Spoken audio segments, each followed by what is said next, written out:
While President Trump called Iran's leaders, quote, scum, the president took a more positive tone toward his NATO allies after lashing out at them earlier in the day. He said that he and his counterparts had a great meeting. He downplayed their refusal to join the war with Iran, saying, quote, they just had a bad moment.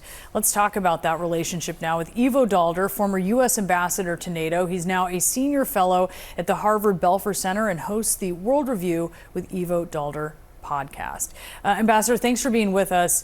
Trump kept saying that NATO countries during the summit, they praised him. He said that they said, sir, we love you. I think we maybe should be skeptical of the exact language that he's representing, but I do suspect that they actually were kind to him.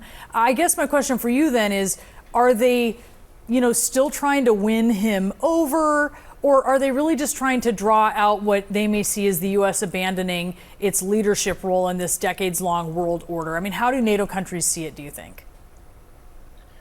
More on the second way. I think the flattery is seen as a way to keep the president on side, to make sure that he doesn't withdraw from NATO, which is something he said he was seriously considering just a few months ago, and to keep, to the extent possible, America committed to NATO, and hope that at some point a new administration comes in and a new basis can be laid.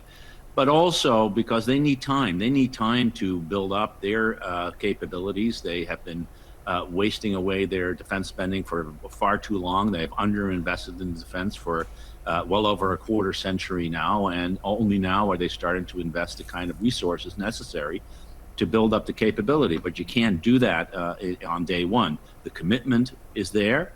I think they're fulfilling that commitment.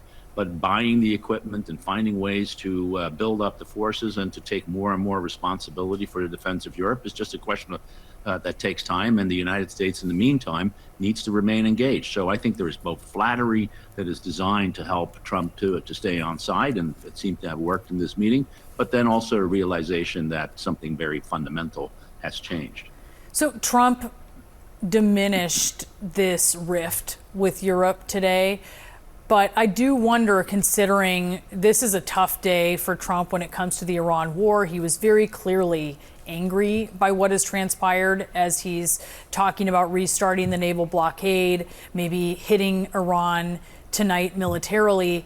How does that those kind of concerted actions to not act when it comes to joining the U.S. in the Iran war, how are those aging as this plays out? Yeah, so I think the reality is the United States did not consult any of the European allies when it started to go to war, and it didn't ask them to join until well into the fighting, when it turned out that the optimistic assumptions that this would be a war of a few days turned out to be wrong.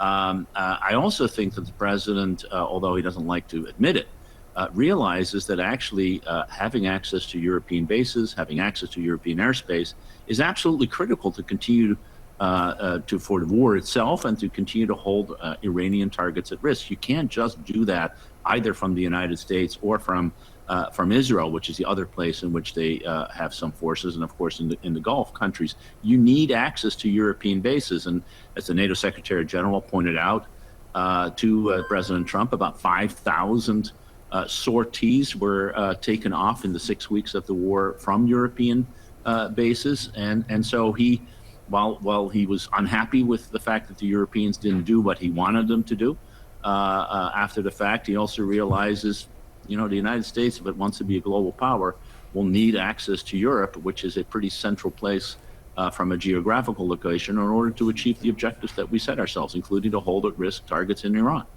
In his bilat with Volodymyr Zelensky of Ukraine this morning, the president said he will now give Ukraine the ability to make Patriot missiles, those defense systems. And this is something that Zelensky has wanted for a really long time. How significant is that? Well, I think it's significant in the long term. It's not going to help in the short term. In the short term, Ukraine just doesn't have the interceptors it needs in order to deal with the ballistic missile threat that is raining down on Ukrainian cities each and every day. You've seen that the number of casualties inside Ukraine, the number of deaths in particular, but just overall casualties is rising markedly. It used to be 1 or 2 or 3. Now it's in the tens. per day. And the reason is there are not enough interceptors there. So it is a good thing that the president is willing to grant licenses, although, of course, it's something that Raytheon, the corporation building these systems, needs to be part of as well. But it doesn't solve the problem in the short term. In the short term, what the Ukrainians need is interceptors, and as many and as quickly as possible being shipped into Ukraine so they can defend themselves. Ambassador Ivo Daalder, thank you so much for being with us. Always a pleasure, Brianna.